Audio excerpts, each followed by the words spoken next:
Hi everyone, I thought I'd come out today and just do a little video of the river.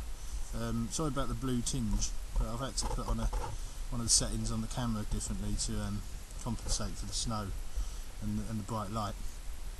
Otherwise nothing would show up, to be honest. Still not coping very well, but you know, do the best. Right, anyway, Klarälven, it's where I live, or live again next to. It's one of the longest rivers in Sweden, and it travels from Norway down through Värmland and empties into Lake Vänern, which is a massive lake down by Karlstad in the sort of south central area. And the river Klarälven is packed with fish. Don't know about now, but yeah, they'll be below obviously. But in the space of about 3 days, give or take, the river froze over.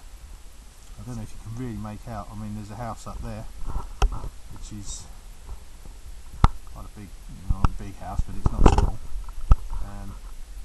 The river itself at this point is probably 100 metres wide, maybe just under. And yeah, like I say, it froze over in 3 days. Apart from that little bit over there, a little patch you can just see. But it is beautiful to look at. It's quite dramatic.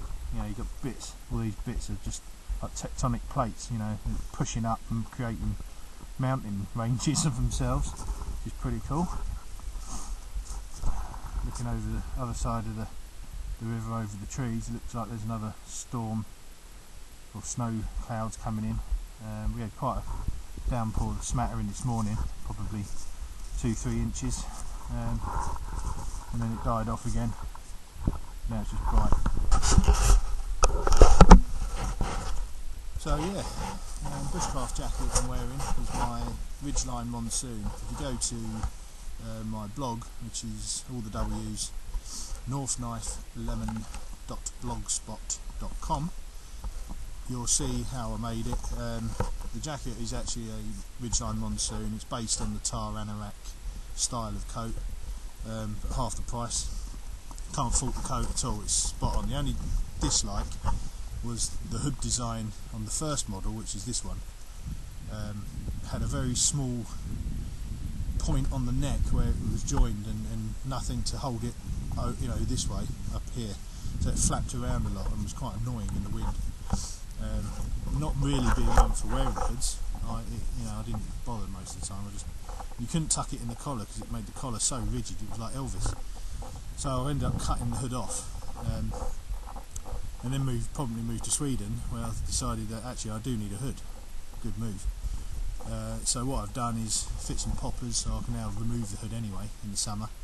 But I also sewn on a fox fur, which I picked up locally, and it works really well. It comes right over. I can cinch the hood right up so it covers my whole face. Yeah, it'd be perfect for when it really gets cold. Temperatures at the moment here, bearing in mind we're the 7th, I think it is the 7th of December. It's about -6 today, -8, something like that. It has been getting down to -16 overnight, and hence the river froze over. But it's lifted a bit now since we've had the snow.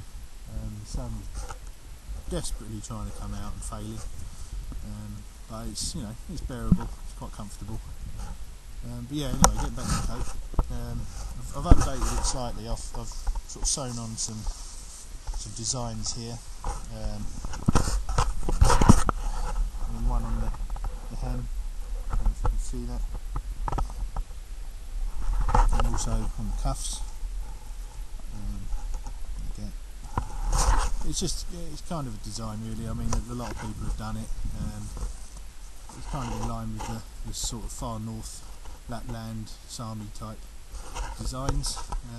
You know, Ray Mears and the guy Gary Wayland off of Ravenlaw, who's done it with his parka, and it just makes it a bit more original really.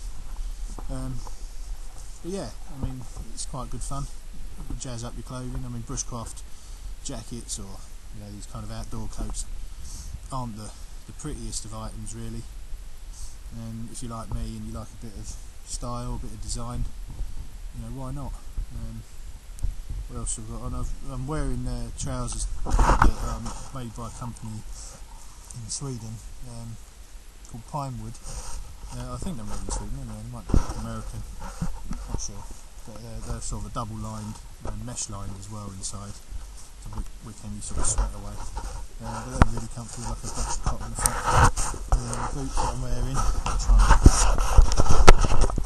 show you. These are high leg leather boots,